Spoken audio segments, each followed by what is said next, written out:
Joining me now from Hong Kong is Ashley Dudarenok. She is a founder of Alleries, a Chinese social media agency. Ashley, when did this trend begin to take hold in China? What sparked this?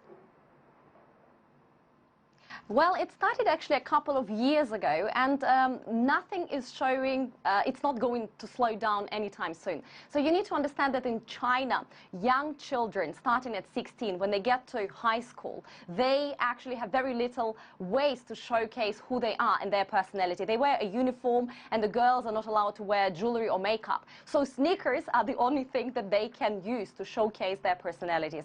So that's when it starts. And that is why even right now we have about 30% of the whole market. Basically, purchases are done with people who are 16 to 18 years old. 60% of the market are people that are between 18 to 25 years old. So it's a very young trend, and it starts in high school, and as you can see, they carry it over for the rest of their life.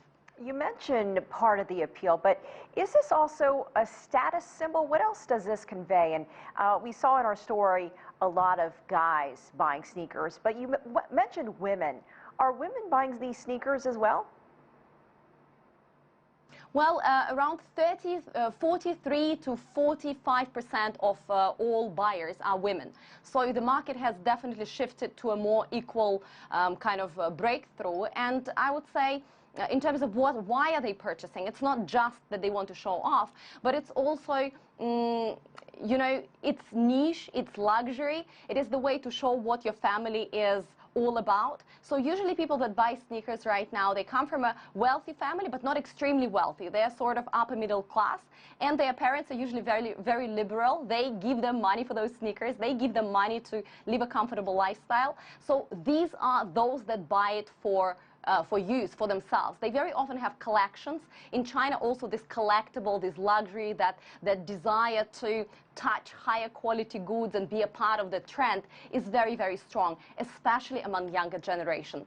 And then there are others that, as we have just now heard, are purchasing it purely to resell. And then it becomes truly a stock market. And China is not new in that, because we've seen Chinese investors going for, let's say, a Mo Tai, purchasing extremely expensive liquor or wine before, or even garlic. So right now, this commodity that is bringing them a lot of returns are sneakers. And this is the danger of the market. There's definitely a bubble, but it seems that it's not going to burst anytime soon. So would you say that people then, they're not just wearing them, but some are just buying them to hold on to, not wearing them, holding on to sell later? Yeah, so very often they start with loving the sneakers and actually purchasing for themselves.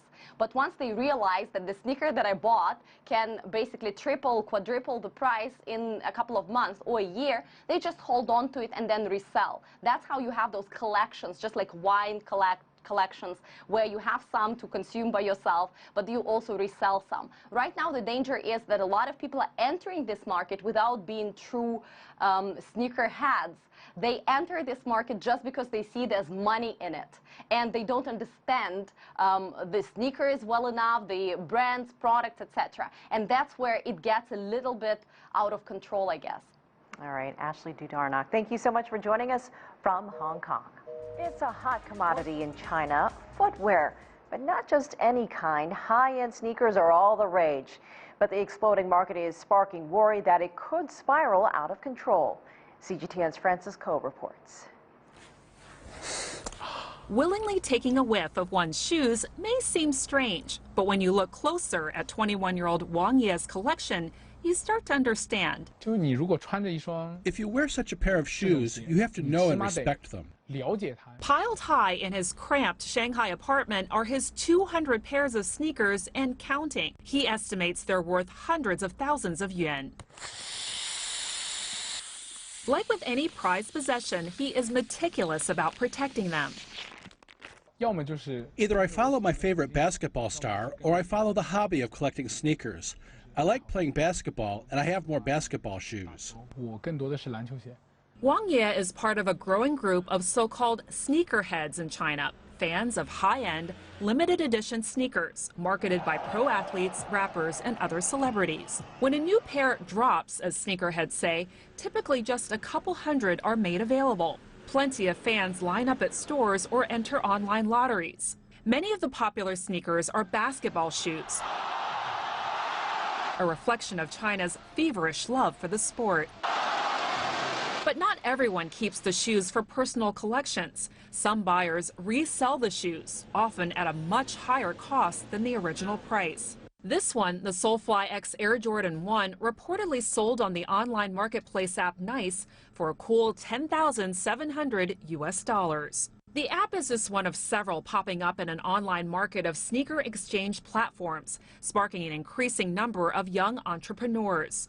As these sneakers are traded like stocks, authorities are concerned of dangerous speculation and warn that the market bubble will likely burst. Average buyers complain they're getting squeezed out.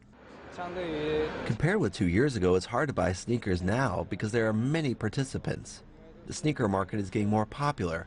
Everybody is participating. The chance of winning online lotteries for sneakers is small.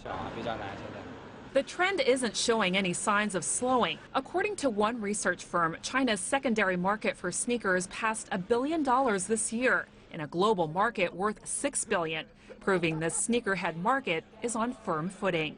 Frances Coe, CGTN.